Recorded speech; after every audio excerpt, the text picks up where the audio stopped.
Hello students, आज मैं आप लोगों को माइक्रोस्पोरोजेनेसिस के बारे में बता रही हूँ कि माइक्रोस्पोरोजेनेसिस क्या होता है।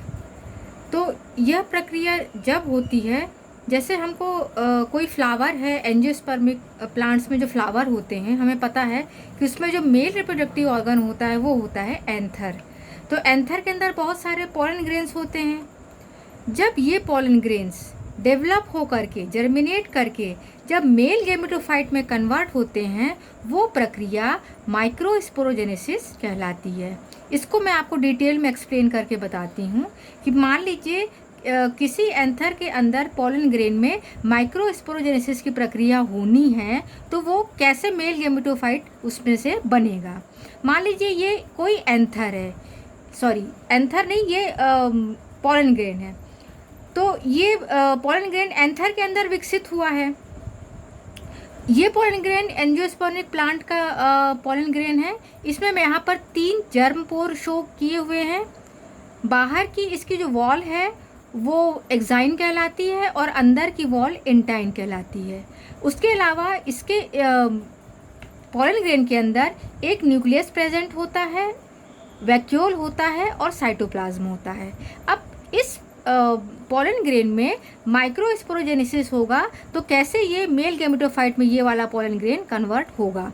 तो इसमें क्या होगा, इसका जो न्यूक्लियस है उसमें सबसे पहले माइटोसिस होगा।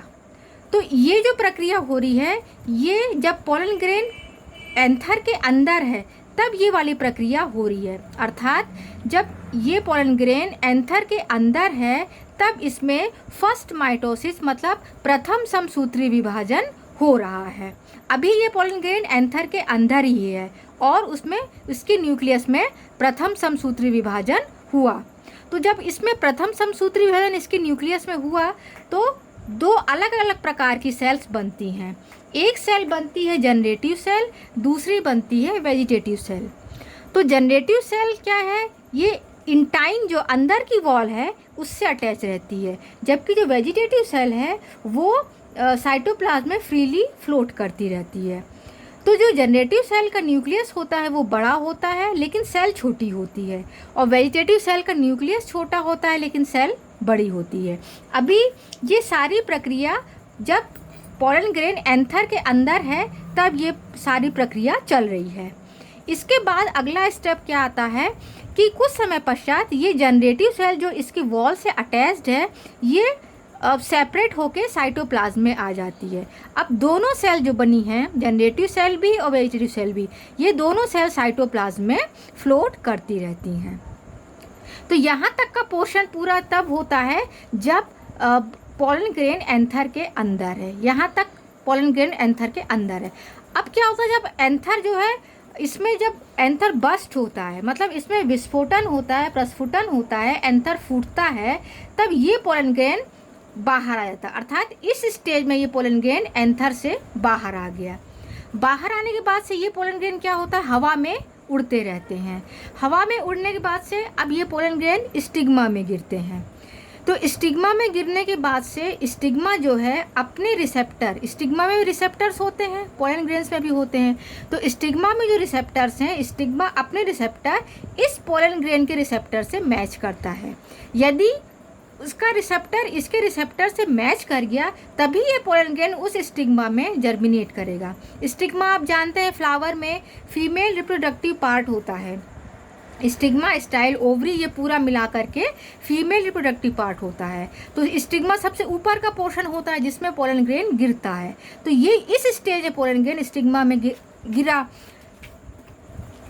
अब मान लीजिए कि इसका रिसेप्टर उसका रिसेप्टर मैच कर गया। मैच करने के पश्चात क्या होता है कि अब वो स्टिग्मा जहाँ पर ये गिरा है वो एक शर्करा युक्त तरल पदार्थ, एक शुगरी फ्लूइड सिक्रीट करता है, जिस फ्लूइड को, जिस तरल पदार्थ को ये स्टिग्मा एब्जॉर्ब कर लेता है या सोख लेता है।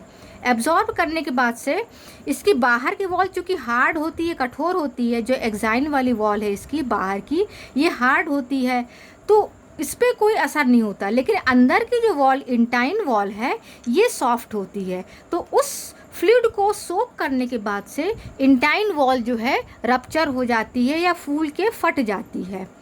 अब यहाँ से ये स्टेप शुरू हो रहा है जब स्टिग्मा में ये पोलन ग्रेन गिरा है।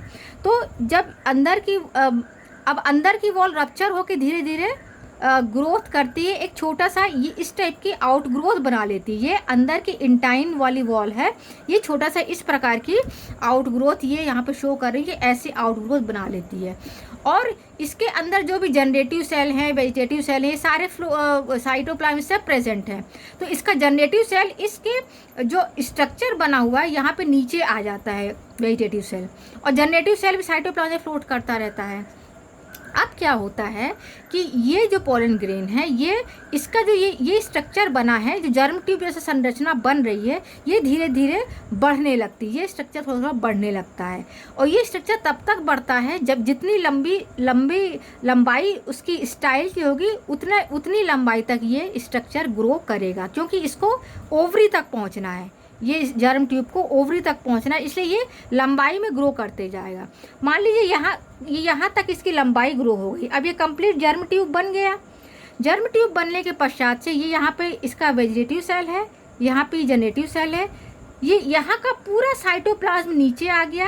मतलब यहाँ पे जितनी भी चीज़ें थी इसके अंदर हिस्से में पोलन ग्रेन के, ये पूरा स्पेस वैकेंट हो गया, और ये सारी चीज़ें cytoplasm, generative cell, vegetative cell सारी सब नीचे आ गई, और ये पूरा स्पेस वैकेंट हो गया। और यहाँ पे दो कैलोस प्लग करके स्ट्रक्चर बनता है। इस स्ट्रक्चर को हम कैलोस प्लग कहते हैं। इसका कार्य क्या है, ये क्यों बनता है, इसके बनने से क्या होता है, जितना भी यहाँ का जितना भी मटेरियल नीचे आया है ये वापस ऊपर नहीं पहुँच पाता, बल्कि इसी ट्यूब में यहाँ पे रहता है, और यहाँ का पूरा स्पेस वैकेंट रहता है, इसीलिए ये कैलोस प्लग बनता है। अब यहाँ पे इस दौरान जब ये स्टिग्मा में गिरा हुआ है पोलन ग्रेन, तो यहाँ पे अब जनरेटिव सेल में दूसरा माइटोसिस होता है। पहला माइटोसिस तो स्टार्टिंग में ही हो गया जब ये पोलन ग्रेन एंथर के अंदर है, उसके न्यूक्लियस में। दूसरा जो माइटोसिस की प्रक्रिया होती है वो ये जर्म ट्यूब बनने के बाद से जनरेटिव न्यूक्लियस में होती है। तो सेकेंड माइटोसिस होता है इस न्यूक्लियस में, और ये जो वेजिटेटिव न्यूक्लियस है धीरे धीरे जो है ना डिसइंटीग्रेट हो जाता है। अब इस न्यूक्लियस में सेकेंड माइटोसिस होता है, जिससे 2 हैप्लॉइड गैमीट्स बनते हैं।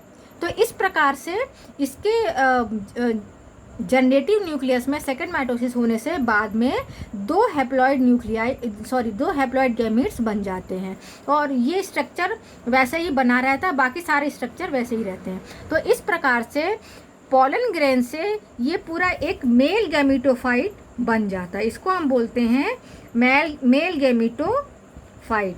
तो इस स्ट्रक्चर के बनने की प्रक्रिया को हम बोलते हैं माइक्रोस्पोरोजेनेसिस। तो इस प्रकार से ये मेल गैमीटोफाइट बन गया, यह प्रक्रिया कहलाती है माइक्रोस्पोरोजेनेसिस। मतलब पोलन ग्रेन से मेल गैमीटोफाइट बनने तक की पूरी प्रक्रिया को हम माइक्रोस्पोरोजेनेसिस कहते हैं। आई होप ये वीडियो आपको पसंद आया होगा। Thank you.